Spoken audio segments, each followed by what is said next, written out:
Азамат Арыков тартуулайт.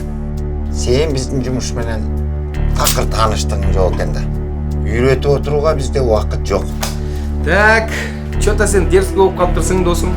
Демек менден акча сураганы келген жоксуң, Акчанын баарын табабыз, Кыргызстанга салабыз, артынан Кудай буйруса барабыз. Мен 3 ай болду келгеним, Нормально акча көрүлөт. Жага калса Кыргызстанга кете болот турам. Негизди да билбей калдым. Кыргызчы дейм.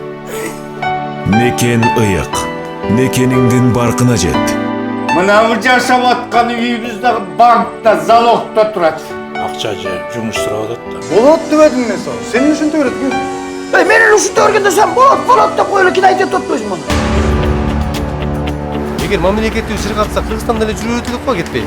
Мамлекет сага окшогон, мага окшогон элдерден турат, анан баарыбыз эле ушинте берсек Кыргызстанга аяк барат. Адам өз жеринде гана бактылуу боло алат. Атам береме деди. Жок. Эме дейин десең эле аркырап беттен арасың дейин. Көрдүңбү? Акча эмес, байлык эмес.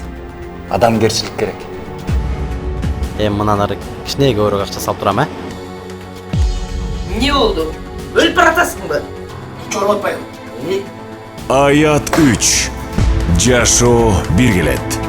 4 октябрдан баштап Кыргызстандын бардык кинотеатрларында.